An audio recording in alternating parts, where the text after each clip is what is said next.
Good afternoon. Today is April 12th. It's Easter, and I'd like to continue talking about coronavirus. So, the first piece of news is that across Europe, leaders of countries are trying to calibrate lockdown measures to try to mitigate the economic disaster created by the virus.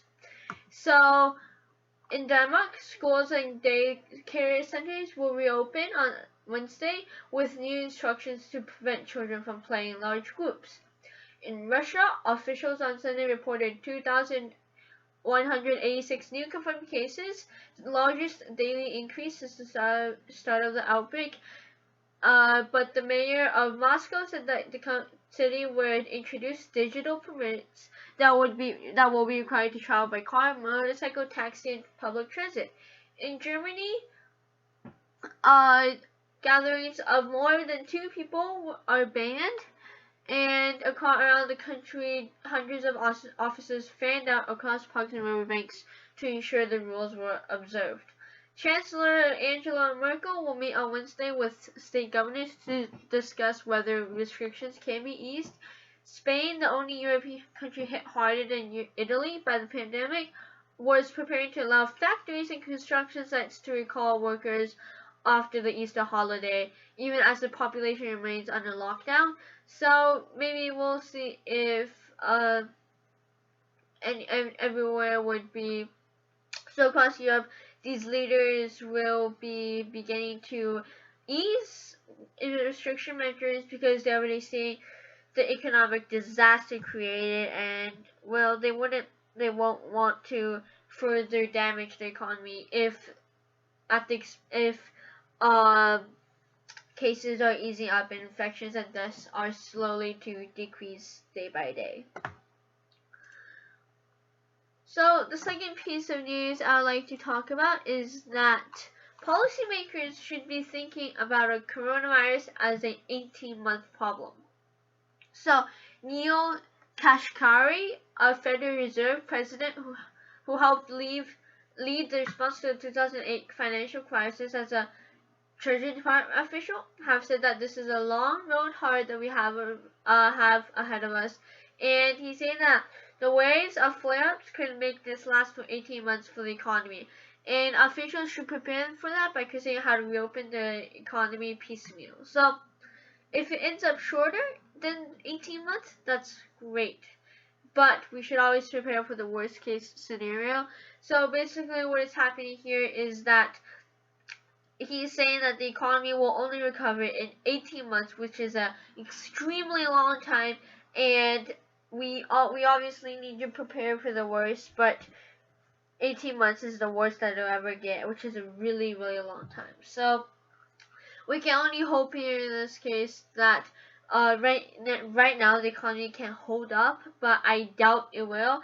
And the only way to ever help that is by easing restrictions and lockdowns so everybody can continue working. But we really can't do that if there's more infections and deaths every single day. So the only thing here we hope for the economy is that all the infections and deaths pass so that there's no danger for before the economy slides into a further recession, I guess is what we can call that. And so that is the devastating news on the economy for US. And well, the number of deaths and have not been helped either. The US death toll has already passed 20,000, which is around 4 to 5 number of deaths caused in 9/11, which was a devastating event for everybody. The third piece of news I have today is that coronavirus antibody tests have not been always accurate in other countries, and the FDA administration, or the Food and Drug Administration, have said that the US should be careful not to approve these too quickly. So antibody tests are designed to detect whether someone has had the virus at some point and if they have a certain degree of immunity by testing for antibodies which are produced by the immune response when they fight off a virus. So far, the FDA has only approved one such test, and there are a number of antibody tests that that the FDA has not validated, but they do expect that relatively soon. So they're just basically to detect if someone's immune or not, and if they are immune, then that means they can go out for the workforce, they can help the economy, they can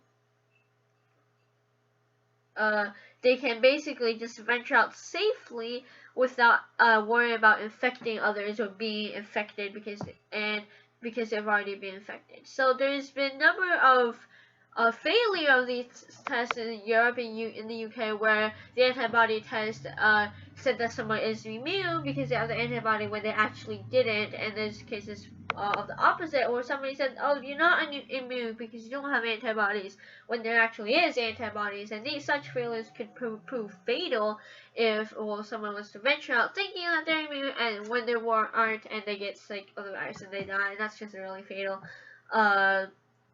effect that could happen for mistakes.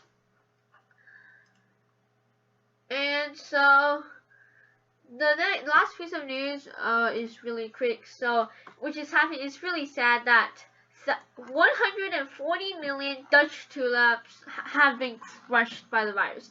So because of in Amsterdam, for tulip growers in Netherlands, the Friday of the 13th of March this year was a true horror show. So at the country's largest flower market in Aalsmeer, the price stalled over and over again at 0. So many farms had to destroy the tulip stems, and about 400 million flowers, including 140 million tulip stems, were destroyed over the past month because nobody's been buying them, as flower shops around the globe have shut down and customers going to lockdown. Celebrations have also been canceled. So in total, 4 weeks out, basically all these tulips, beautiful flowers, are being destroyed just because no one's buying them. It's just another really sad addition to the effect of the coronavirus. That's it. Thank you for listening, and I hope you have a good day.